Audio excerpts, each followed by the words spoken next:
Aí, decomposição de vetores. Vamos nessa, assunto que está na cinemática. Além de tu vai utilizar disso na parte da dinâmica, vai ser essencial, principalmente na parte do princípio fundamental da dinâmica, no caso, a segunda lei de Newton. Vai ser também muito fundamental na parte de lançamentos oblíquos. Então, vamos nessa, que a gente é forte, a gente vai vencer isso. Vamos lá? Bora lá. Decomposição de um vetor. Vamos lá. Perceba que a gente pode colocar um vetor, esquece tudo isso aqui que eu estou escrevendo, tá? Isso aqui tem muita coisa. Mas veja bem, existe a projeção de um vetor com base no eixo cartesiano. Perceba que esse eixo cartesiano vão ter os seus próprios eixos, né? Como todo mundo sabe. Horizontalmente o eixo x e verticalmente o eixo y. Mas perceba que vai existir um vetor em destaque. Veja que esse vetor em destaque é o vetor preto, que é chamado o vetor v. Eu coloquei arbitrariamente esse nome, mas esse é o vetor em destaque. Perceba que, imagine um teatro em que vão sair os principais atores e vão entrar os secundários, atores que não são tão principais, os coadjuvantes. Então, da mesma forma a gente vai utilizar aqui. A gente vai se esquecer desse vetor principal e achar as componentes dele. Só que essas componentes vão estar sobrepostas em cada um desses eixos. Veja bem, a gente vai ter a componente do eixo y, que vai estar sobreposta ao eixo y, não é? No caso, como aqui o vetor é v, para a gente simbolizar esse vetor da projeção sobre o eixo y, a gente repete a letra do vetor principal e logo após coloca em um tamanhozinho menor justamente a representação de qual eixo ele está sobreposto. No caso, o y, né? Então aqui a gente já vê a primeira projeção. Mas também tem o eixo horizontal, a gente precisa também pegar a segunda projeção, que é justamente o Vx. Perceba que existem esses dois vetores e que isso é bem semelhante, né? Perceba isso daqui. Eles nascem da onde? Do mesmo ponto. Então, eu posso inferir que esse vetor V ele é um vetor resultante, né? Ele é o vetor soma desses dois vetores. Por isso, eles são chamados de componentes do vetor, tanto o Vx quanto o Vy. Por quê? Porque eu posso formar aqui, ó, um quadrilátero, ó, tração das paralelas. Se lembra a regra do paralelogramo? Formei aqui as paralelas, certo? E agora, perceba que eu também posso achar de alguma maneira os valores de Vx, tanto de Vy, já que eu vou ter um ângulo aqui entre eles e que, como eu falei, forma um quadrilátero este que será, nesse caso aqui, quando a gente está falando de um eixo cartesiano, será um retângulo, veja, 90 graus. E vai formar o quê? Um triângulo retângulo. Perceba aqui embaixo que eu coloquei como se fosse um zoom aqui nessa segunda parte, em que vai estar aqui, ó, 90 graus aqui abaixo. E perceba que a hipotenusa vai corresponder ao V principal, ou seja, ao vetor principal. E também a gente percebe que eu desloquei, como eu fiz uma paralela, eu desloquei o vetor Vy para a direita. Perceba que vai ser o vetor soma do mesmo jeito. Porque veja bem, o vetor soma ele vai justamente traçar da origem desse primeiro vetor, Vx, até a extremidade do vetor Vy. Perceba aqui, a origem do Vx vai ligar à extremidade do Vy. E esse vai ser o vetor resultante da mesma forma, só reescrevi de outra maneira. Mas perceba aqui, pelas relações trigonométricas, já que a gente está falando de um triângulo retângulo, essas relações trigonométricas nesse tipo de triângulo, eu posso saber esses valores de cada uma dessas componentes. Então, revisando aqui, só o seno, ele vai ser o quê? A componente do seno vai ser o cateto oposto ao ângulo referente, no caso alfa, e esse ângulo, cuidado, ele vai ser justamente entre o vetor principal, o vetor soma, e o eixo x, né? O eixo horizontal. Sempre vai ser esse. Pode ser esse ângulo aqui de cima, esse aqui que eu vou destacar agora? Não pode. Tem que ser o abaixo, o ângulo alfa, que é formado justamente pela região entre o vetor soma e o eixo x, beleza? Então vamos nessa. A gente sabe que o seno é o cateto oposto dividido pela hipotenusa.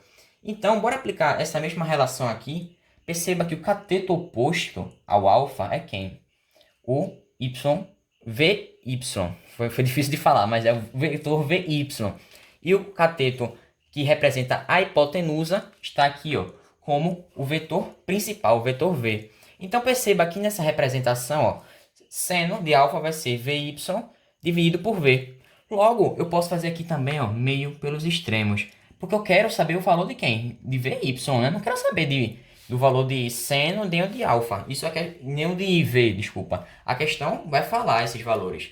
Eu quero saber o valor dessas componentes. Essas componentes são mais principais. Porque justamente a gente vai achar no final a resultante total de uma questão. Então, fazendo meio pelos extremos, eu isolei aqui, ó, o VY e a gente percebe que ele vai ser a multiplicação, o produto entre o vetor soma, que no caso é o vetor principal, vezes o seno daquele ângulo formado. Perceba que eu também posso aplicar o cosseno. E o cosseno é quem? Cosseno de alfa vai ser quem? O cateto adjacente àquele ângulo, o lado que está bem do ladinho do ângulo, beleza? Dividido pela hipotenusa. E a gente também pode aplicar tudo isso, né? Quem é o cateto adjacente? Vx. Então, olha aqui para cima. Vx dividido pela hipotenusa. Aqui, como eu te falei, vai ser o próprio vetor soma, o vetor principal. Ou seja, da mesma forma, eu achei uma razão aqui. Vx dividido por v, que vai equivaler ao cosseno de alfa. Eu posso também fazer o meio pelos extremos. Fazendo isso, eu isolo, da mesma forma, o Vx, que é o que eu quero saber. Veja que ele também vai ser o produto. Porém, o produto entre o vetor principal multiplicado pelo cosseno de alfa. Agora, veja bem, como eu te falei, só para a gente exercitar um pouco. Mas aqui perceba, cuidado, essa parte que eu coloquei, ó, atenção, cuidado, essa casca de banana. Se a questão te der esse ângulo daqui, ângulo, vamos supor que seja 60 graus. Eu não coloquei nem o nome desse vetor, porque justamente só para a gente imaginar essa possível situação. Eu vou usar cosseno e seno de 60 graus? Não, de maneira alguma, eu não posso usar isso. Eu tenho que usar o ângulo que está configurado, está na região entre o eixo x, do eixo do plano cartesiano, e o vetor, que vamos supor seja j, o vetor j aqui, beleza? Então, seria no caso o ângulo que seria o quê? Complementar a 60 graus.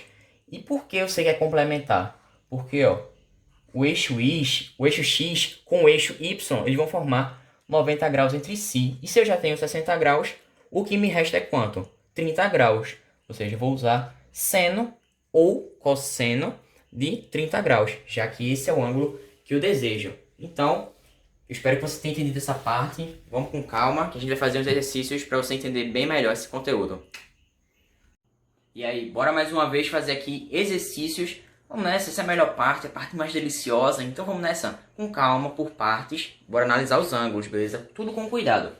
Bem, perceba que essa questão ela tem o eixo x e o eixo y, um plano cartesiano. E que nela, como eu te falei, ela vai ter a presença de vetores, como o vetor A e o vetor C, além do vetor B, que está verticalmente para baixo. E além disso, a questão quer, na verdade, a resultante total desses vetores, incluindo a resultante no eixo x e a resultante no eixo y.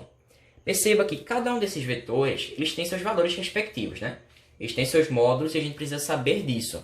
Então, ó, veja bem, o vetor A ele tem um módulo igual a 10, o vetor B tem igual a 6 e o vetor C equivale a 10. Então vamos nessa, eu quero saber a resultante total desses vetores, o módulo do resultante total. Mas perceba aqui, como eu te falei nesse vídeo, eu posso decompor esses vetores em componentes. Agora, olhe bem para esse vetor principal A. Perceba que eu posso fazer a componente horizontal dele no eixo x, que é quem? AX, já que eu estou me referindo ao vetor A.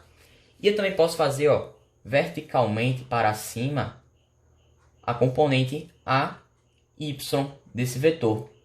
Perceba que eu estou decompondo esse vetor. Ele seria o vetor resultante para esse pequeno zoom nessa área, né? Ele é o vetor principal, como eu te falei, é o vetor soma. Mas a questão envolve vários outros vetores e outros ângulos. Ou seja, eu tenho que considerar tudo isso. Perceba que nessa segunda parte também eu tenho o vetor C. E que esse vetor C também pode ser decomposto da mesma forma como eu fiz no vetor A em componentes. Então vamos à primeira. A primeira é justamente CX, que está o quê? Horizontalmente para a esquerda. Aqui, ó. CX. Também temos, da mesma forma, no mesmo sentido e direção de AY, a gente vai ter o CY, que é justamente aqui. Perceba que estão justamente no mesmo sentido e direção. Mas calma, que a gente está utilizando ângulos diferentes. Cuidado, então bora representar como sendo vetores um pouco distintos, até para você distinguir também, não ficar uma coisa muito cheia de informações. Cuidado que a gente está considerando ângulos distintos. Então vamos nessa. Bora lá. Então bora calcular cada um desses vetores para a gente saber qual vai ser a resultante de cada um desses eixos. Com calma que a gente vai achar tudo parcialmente. Vamos lá. Temos aqui a componente x do vetor A. E eu te falei na parte anterior que essa componente a gente acha multiplicando o valor principal dela vezes o cosseno de alfa. Só que nesse caso eu não preciso saber nem qual é o ângulo. A questão já te dá qual é o cosseno. Então vem cá ver. Veja aqui. Tem aqui um quadro em que ela vai te mostrar todos os senos e cossenos dos seus respectivos ângulos. E perceba que eles sempre vão alternar entre 6, 0,6 e 0,8. Sempre entre esses valores. Então, só que eu quero o cosseno de alfa. E ele equivale a quem? 0,8. Então vamos multiplicar isso aqui por 0,8.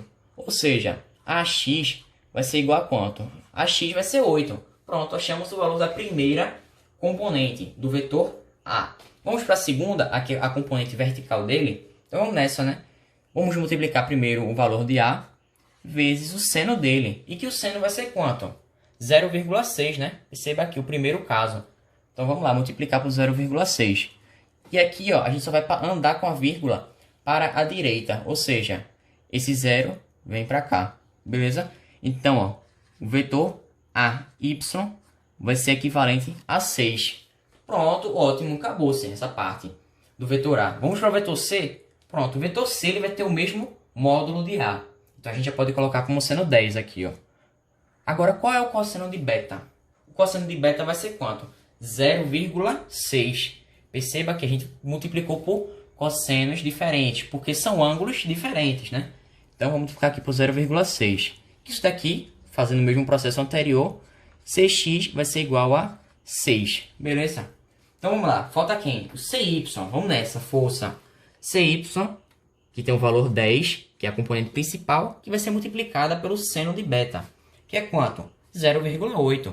Pronto, já achamos aqui, quanto vale essa componente vertical do vetor C. Então vamos nessa. Ela vai equivaler a 8. Só que eu achei diversos valores, né? Todas as componentes. Mas perceba que, olhando novamente para o eixo cartesiano, o plano cartesiano, a gente percebe que esses vetores, essas componentes dos vetores, o CX e o AX, eles estão em sentidos opostos. Perceba que o CX está horizontal para a esquerda e na direção horizontal. E o AX está na direção horizontal também, porém para a direita. Então o que a gente pode fazer? Vamos subtrair esses dois. Subtraindo esses dois, eu estou ligado que AX, vamos aqui representando, AX ele vai equivaler a 8, né? Tem o módulo 8. E eu sei que CX, vamos desenhar aqui, ficou um pouquinho horrível. CX ele vai ter o módulo quem? 6. Bom, CX é 6. Então quem é maior aqui? Quem vai se prevalecer? Justamente esse vetor de cá, o vetor AX. Ou seja, ele vai estar apontando a resultante no eixo X. Aqui, como eu coloquei, a resultante no eixo X vai ser justamente a subtração entre 8 menos 6, que vai dar quanto?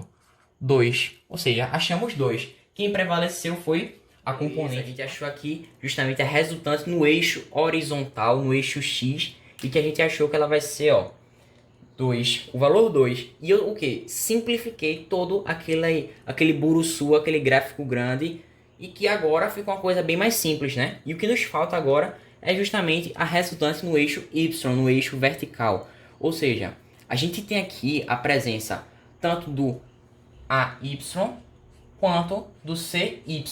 Perceba que ambos estão na mesma direção e sentido. E se eles têm essa característica que eu te falei, a gente pode somar os módulos deles, fazer uma soma algébrica mesmo, mas é só nesse caso, cuidado, que é somente neste caso. Então vamos nessa, vamos aqui para a resultante no eixo Y, vamos fazer a soma desses valores, ou seja, 8 mais 6, já que CY equivale a 8 e a Y equivale a 6. Só que não tem somente esses dois vetores, essas duas componentes que eu achei no eixo Y. Temos também o vetor B, ou seja, eu tenho que considerar também um módulo deste respectivo vetor.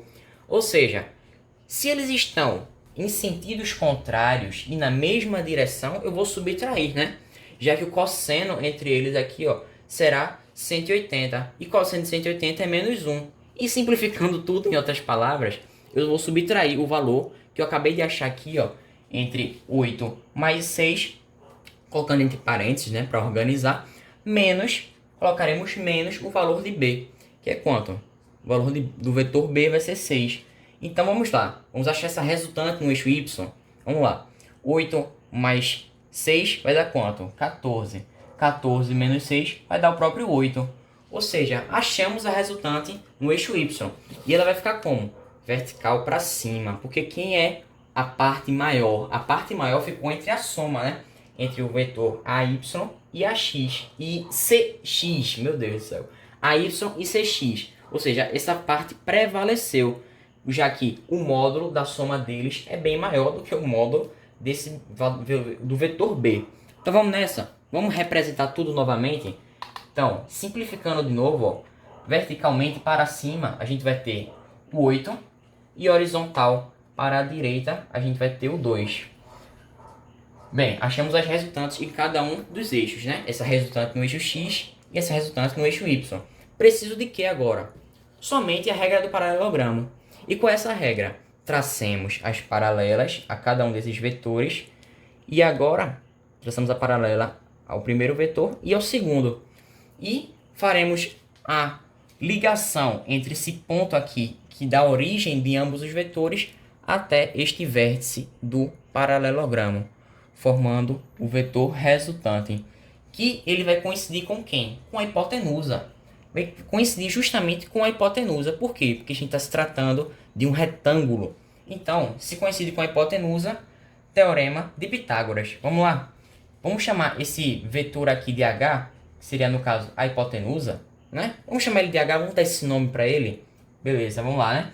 Então, H ao quadrado vai ser quem? 2 ao quadrado mais 8 ao quadrado. Isso aqui vai dar exatamente 4 mais 64, já que eu achei cada um desses valores. Ou seja, H ao quadrado igual a 68. Porém, eu posso fatorar perfeitamente esse valor, né? Não vou deixar assim, logicamente. Vou passar esse 2 que está no expoente como raiz quadrada. Ou seja, vou achar que após fatorar, vai ser quanto? 2 multiplicado por raiz de 17. E achamos o vetor resultante dessa questão linda e maravilhosa. E aí, consegui se entender? Espero que sim, espero que eu tenha te ajudado. Fiquem comigo para a próxima vídeo. Então, fiquem com Deus. Valeu, falou.